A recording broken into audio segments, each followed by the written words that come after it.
अध्याय 22 पुस्तक प्रेरित। भाइ हो तथा बाबै हो, तपाईहरूका सामु मैले आफ्नो पक्षमा भन्नुपर्ने कुरा अब सुन्नुहोस्। तिनी हिब्रू भाषामा बोलेका सुनेर उनीहरू अझ चुप भए।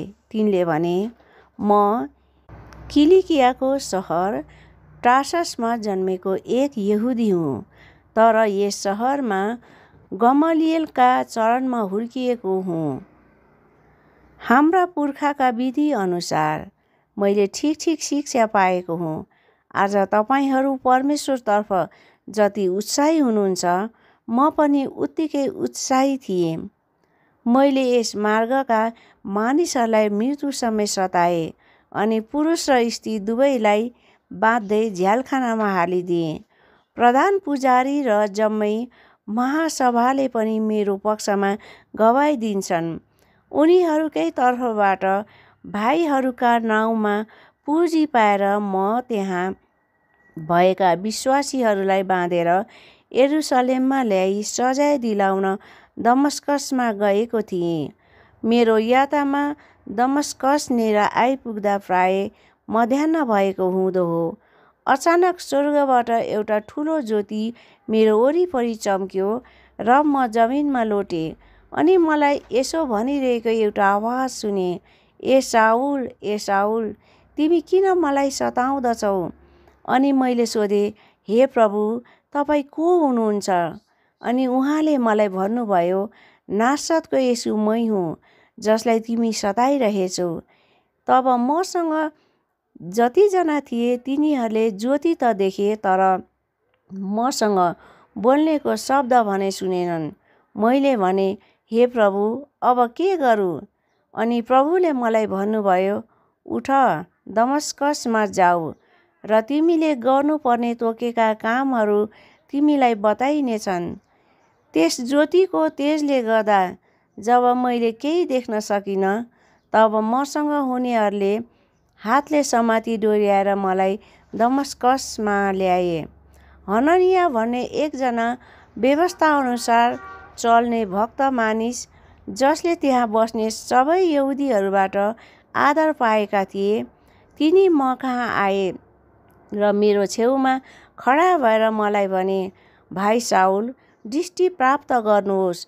र मैले त्यही घडी दृष्टि प्राप्त गरेँ र तिनलाई देखेँ। अनि तिनले भने, हाम्रा पिता पुर्खाका परमेश्वरले उहाँको इच्छा तपाईँले जान्न र ती धार्मिक पुरुषलाई देख्न र उहाँको मुखबाट शब्द सुन्न तपाईँलाई नियुक्त गर्नुभएको छ, किनकि सबै मानिसहरूका सामु उहाँको निम्ति तपाईँले जे देख्नु र सुन्नु भएको छ, तपाईँ त्यसको साक्षी हुनुहुनेछ। तब अब किन पर्खनुहुन्छ? उठ्नुहोस् र बप्तिस्मा लिनुहोस् अनि उहाँको नाउँको पुकार गरेर आफ्ना पाप धुनुहोस्।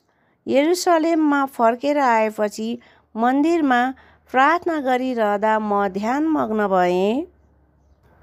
उहाँले यसो भनिरहनु भएको मैले देखेँ, चाँडो गरेर यरुसलेमबाट गइहाल, किनकि मेरो विषयमा तिमीले दिएको गवाही तिनीहरूले ग्रहण गर्ने छैनन्। मैले भने, हे प्रभु, मैले हरेक सभाघरमा गएर तपाईँमाथि विश्वास गर्नेहरूलाई झ्यालखानामा हालेको र कुटपिट गरेको यिनीहरू सबैलाई थाहै छ। तपाईँको साक्षी स्तिफनसको रक्तपात हुँदा म आफै पनि नजिकै उभि त्यस हत्यामा सहमत भई उसलाई मार्नेहरूका वस्त्र कुरेर बसेका थिएँ। तब प्रभुले मलाई भन्नुभयो, जाऊ, किनकि म तिमीलाई अन्य जातिहरू कहाँ टाढा टाढासम्म पठाउनेछु। उनीहरूले पावलका कुरा यहाँसम्म मात्र सुने र यसो भन्दै उनीहरू चर्को स्वरले चिच्याउन थाले, यस्तो मानिस पृथ्वीबाट हटाइयोस्, किनकि त्यो बाँच्ने योग्यको छैन। उनीहरू आफ्ना वस्त्र च्यात्दै र धुलो उडाउँदै कराउन लागे। सेनापतिले हुकुम गरे, त्यो ब्यारेकभित्र ल्याइयोस् र कोर्रा लाएर जाँचियोस्, किनकि त्यसको विरुद्धमा तिनीहरू यसरी कराइरहेछन्। अनि जब तिनीहरूले पावललाई छालाका डोरीले बाँधे, तब पावलले नजिकै उभिएका कप्तानलाई सोधे, के रोमी नागरिक र दोषी नठहर्याइएको मानिसलाई कोरा लाउन न्यायसङ्गत हो? कप्तानले यो सुनेपछि सेनापति कहाँ आई यसो भने, तपाईँले के गर्न आँट्नु भएको छ? किनकि यो मानिस त रोमी नागरिक रहेछ। तब सेनापतिले आएर पावललाई सोधे, मलाई भन्, के त रोमी नागरिक होस्? तिनले भने, हुँ। सेनापतिले जवाफ दिए, मैले त यो नागरिक हक धेरै रुपियाँ तिरेर किनेको हुँ। पावलले भने, तर म त जन्मसिद्ध रोमी हुँ। तर तिनलाई जाँच गर्न तयार भएकाहरू सबै तुरुन्तै हटेर गए र पावल एक रोमी नागरिक रहेछ भनी थाहा पाएर सेनापति पनि डराए, किनकि उनले तिनलाई बाँधेका थिए। शीर्षक, पावल महासभाको सामुन्ने। तर भोलिपल्ट यहुदीहरूले पावललाई कुन खास कारणले दोष लागेका थिए सो बुझ्ने इच्छाले तिनीहरूलाई फुकाइदिए र सबै मुख्य पुजारीहरू र महासभालाई जम्मा हुने आज्ञा गरे अनि पावललाई तल ल्याई तिनीहरूका सामुन्ने खडा गरे।